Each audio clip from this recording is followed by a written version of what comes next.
गठबंधन भी जेजेपी ने ऐसी पार्टी के साथ किया है कि जिसका अपना ज़्यादा जनाधार नहीं है।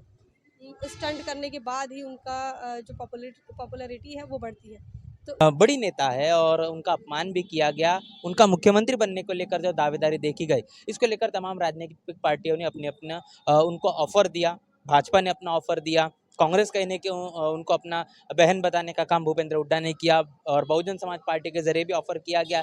तो क्या लगता है कि दलित राजनीति या फिर दलित समाज को लेकर जो बातचीत की जा रही है, जो सुर्खियां चल रही है, इसका कितना कुछ असर ये चुनाव में पड़ पाएगा? भाजपा के समर्थन में जो लोग हैं उनकी कोई समस्या नहीं है, और जो इनलो और बसपा के समर्थन में जो लोग हैं उनकी बहुत समस्या है। चिराग योजना के माध्यम से उन्होंने कहा कि प्राइवेट स्कूलों में पढ़ाया जाएगा, तो शिक्षा को यहाँ पूंजीवादियों के हाथों में देने का एक बड़ा काम भाजपा सरकार ने किया है, जिसका का इस्तीफा देना और जाटों का जो समर्थन है, जो जाट बड़े पैमाने पर हरियाणा प्रदेश में है, उसका कहने कि इन लोगों को अपना समर्थन देना। नशे की लत में झोंकने से युवा जो है वो अब अपनी समस्या पर बात नहीं कर रहा है। वो नहीं पूछ रहा है कि हमारी नौकरी कहाँ है, हमारा रोजगार कहाँ है, हमारा एजुकेशन कहाँ है। वो नशे में लग गया है। तो इन 10 साल हरियाणा प्रदेश में विधानसभा चुनाव को लेकर तमाम राजनीतिक पार्टियों की दावेदारी अब समय के साथ साथ काफ़ी ज़्यादा तेज़ और मजबूत दिखाई दे रही है। 5 तारीख को मतदान होने हैं और 8 तारीख को परिणाम आएंगे और 8 तारीख को इस बात का पता चल जाएगा कि आखिर किसके सर हरियाणा का ताज सजेगा। ऐसे में अब बता दें कि भारतीय जनता पार्टी तमाम तरीके से फिर एक बार चुनावी मैदान में अपनी दावेदारी करते हुए नजर आ रही है। कांग्रेस की अपनी दावेदारी कहीं न कहीं अपने घोषणा पत्र के जरिए देखने को मिल रही है। गठबंधन की भी राजनीति हरियाणा प्रदेश में सुर्खियां बटोरे हुए है, जिसमें बसपा और इनलो गठबंधन देखा जा रहा है। आजाद समाज पार्टी और जननायक पार्टी जो कि जेजेपी है, दुष्यंत चौटाला की पार्टी, इनका भी अपना एक गठबंधन है। ऐसे में अब दिलचस्प समझने और सोचने वाली बात है कि आखिर हरियाणा प्रदेश में ये जो चुनावी माहौल है, परिणाम किस रुख जाएंगे, किसके पलड़ा सबसे ज़्यादा भारी होगा, ये तमाम चीज़ें जानने समझने की हम कोशिश करेंगे। आज के इस चर्चा के दौरान हमारे साथ मौजूद है हमारे नेशनल चौपाल के फाउंडर इंजीनियर स्नेहा जी।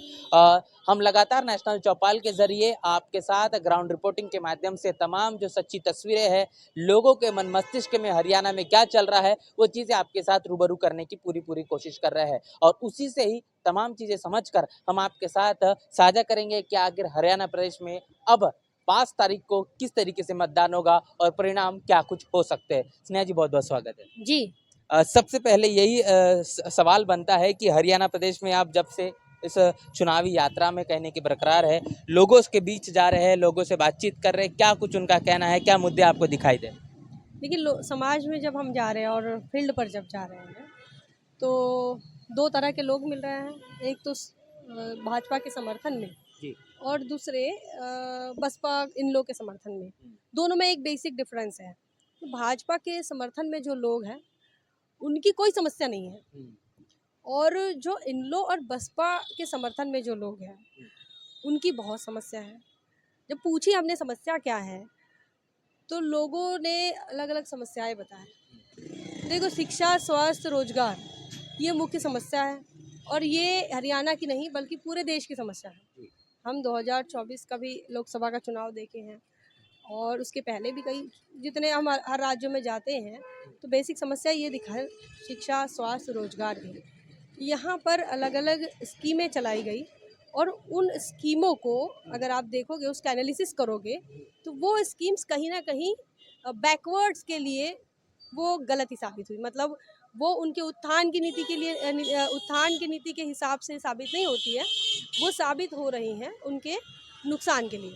तो जब लोगों से बात की है, तो जो समस्याग्रस्त लोग हैं, रेडी वाले, सब्जी भाजी जो बेच रहे हैं, जो रोज़मर्रा की ज़िंदगी के लिए जो मेरा वर्ग है, जो रोज़ अपनी रोज़ी रोटी कमा रहा है, उनसे जब जाना तो उनको ये समझ, उनका कहना ये है कि पहले तो यहाँ 5,000 सरकारी स्कूल कांग्रेस ने बंद कर दी, सॉरी भाजपा ने बंद कर दी, और सरकारी स्कूल बंद होने से उन्होंने एक स्कीम चलाई।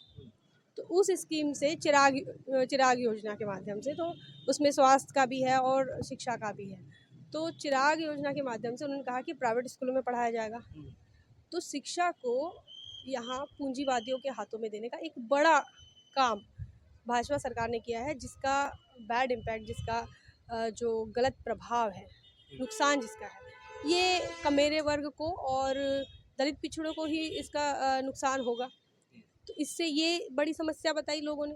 दूसरी समस्या लोगों का ये कहना है कि भाई यहाँ पर जाटों की समस्या क्या है, जो किसान जातियाँ हैं, तो जाट है, गुजर है, इनकी अपनी अलग समस्या है। उसी में जो किसान वर्ग है, उनकी एक अलग समस्या है, और भाजपा को लेकर किसान वर्ग पहले से नाराज़ है। सब पूरा देश जानता है कि किसान वर्ग जो है वो भाजपा से नाराज़ है, और उनकी अपनी समस्या है, और उनका अपना आंदोलन है।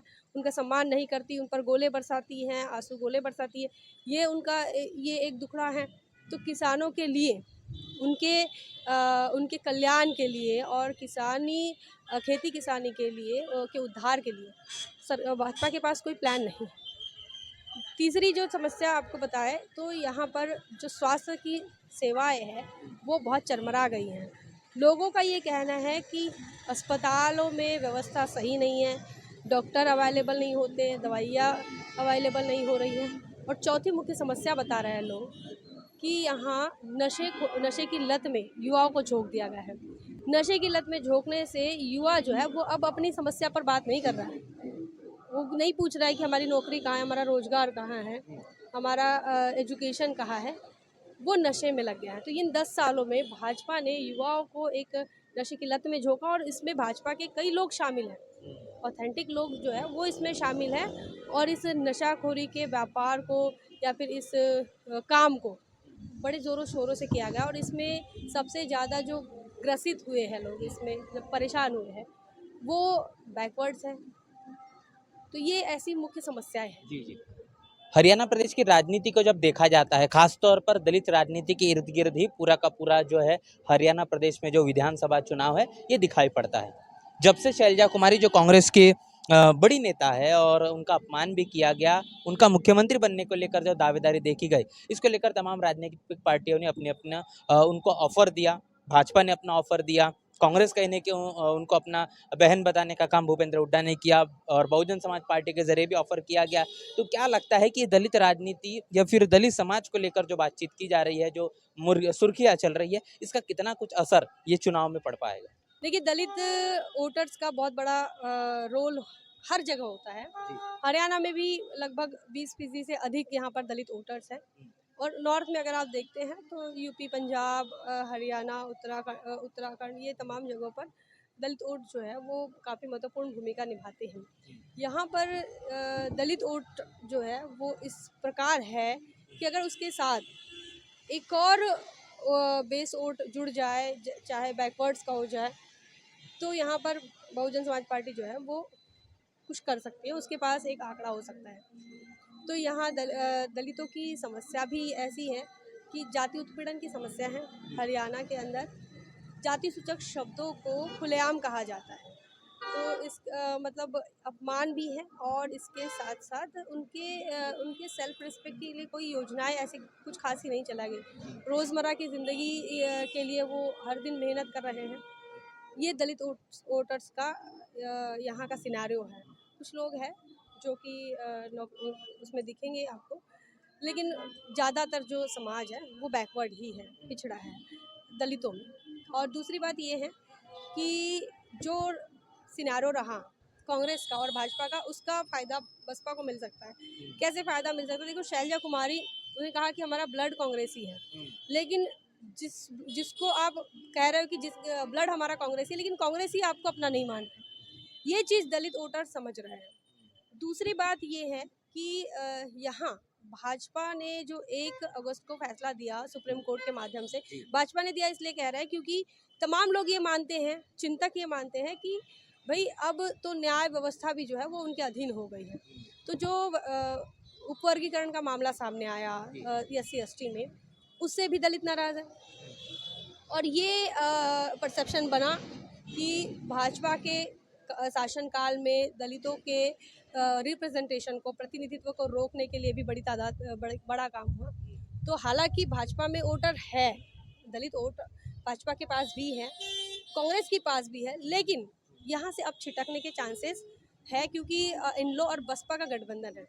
बसपा काफ़ी कमज़ोर रही पिछले 10 सालों में, लेकिन गठबंधन से एक सकारात्मक मैसेज जा रहा है, जिससे ये लग रहा है कि बसपा का जो अपना वोट है वो अब वापस आएगा। शैलजा कुमारी को लेकर जो अपमानित उनको किया गया है कांग्रेस और भूपेंद्र हुड्डा की पूरी गैंग ने, क्या लगता है कि दलित वोटरों पर इसका कितना फर्क पड़ेगा?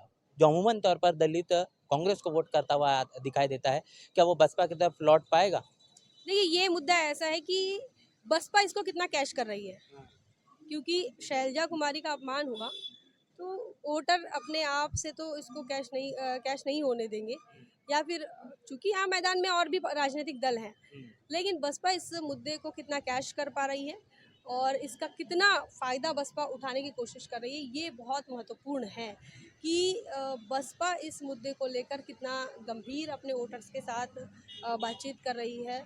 जो भी व्यवहार हो रहा है, जो भी उनकी बैठकें हो रही होंगी, उसमें कितना इस मुद्दे को उठाया जा रहा है, ये महत्वपूर्ण है। अगर ये ऐसा शैलजा कुमारी का ही एक बड़ा मुद्दा है और ये कांग्रेस को रोक सकता है, और भाजपा को रोकने के लिए आरक्षण में उपवर्गीकरण का मामला है।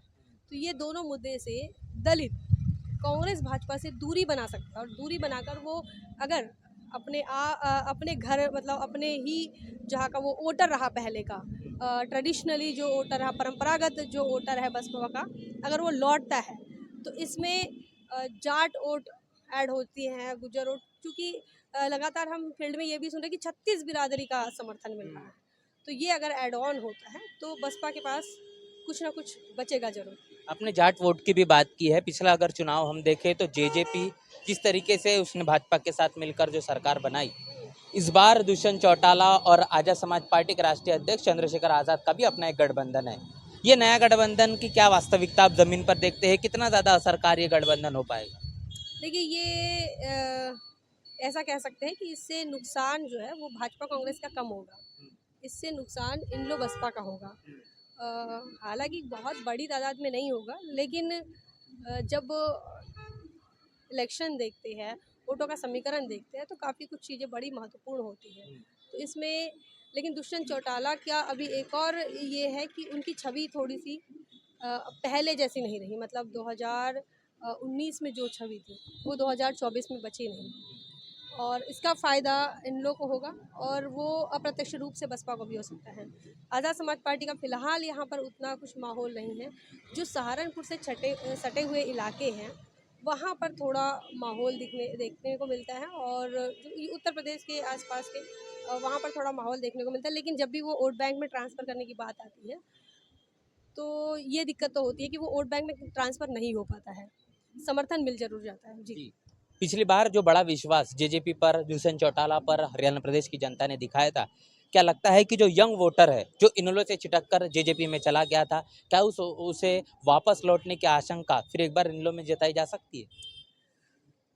वापस आ सकता है वोट बैंक, क्योंकि देखिए, इलेक्शन में क्या होता है, हर दिन जो है समीकरण बदलते हैं, वोट के तारीख तक समीकरण बदलते रहते हैं, और ऐसे में जो जेजेपी का रवैया रहा, देखिए वो भाजपा के साथ रहे और उप मुख्यमंत्री रहे, लेकिन उसके बाद भी उनके ही समाज के जो लोग हैं और उनका अपना वोटर, परंपरागत वाला जो वोटर है, वही आज खफा है। कई जगह पर ऐसा भी देखा गया है कि जो गुज्जर समाज के जो लीडर्स थे, वो भी अपने समाज को सेटिस्फाइड नहीं कर पाए, और बाकी जो है दलितों की बात करें और अन्य पिछड़ा वर्ग की बात करें, तो उनकी भी अपनी समस्याएं हैं। अब यहाँ क्या हो रहा है, घोषणा पत्र में लुभावने वादे किए जा रहे हैं।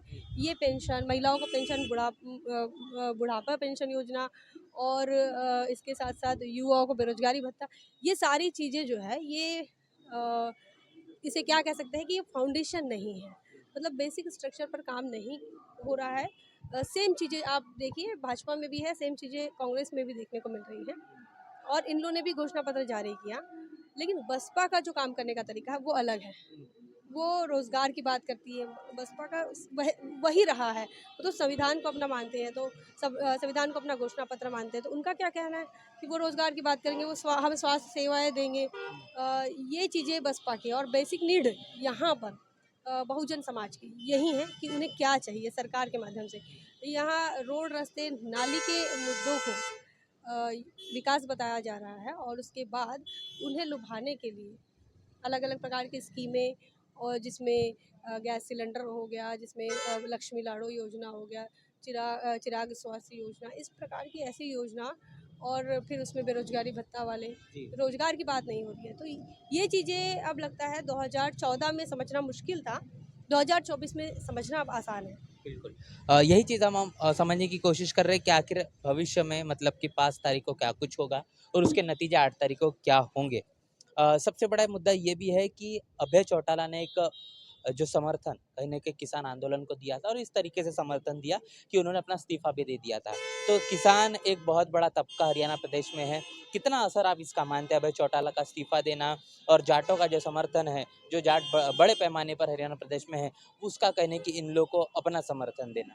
देखिए यहाँ पर साफ-साफ बताना हो तो अभय चौटाला की छवि, किसान आंदोलन के लिए जो बात उन्होंने कही, जो किया, इसके लिए उनकी छवि सुधरी, और ना सिर्फ सुधरी बल्कि हम ये कह सकते हैं कि इसमें सिंपैथी मिली उन्हें और मिल रही है। उन्हें किसानों के हितैषी के रूप में देखा जा रहा है।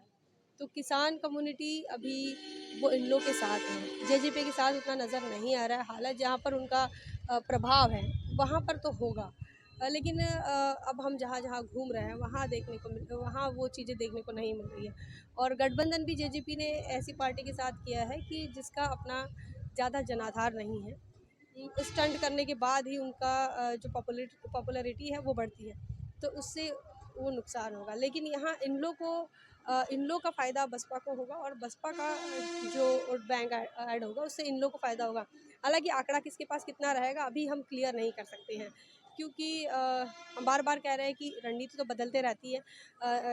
लोग आज क्या सोच रहे हैं, कल क्या सोच रहे हैं, और परसों क्या होगा, मतलब बूथ पर पहुँचने तक ये बहुत मुश्किल है।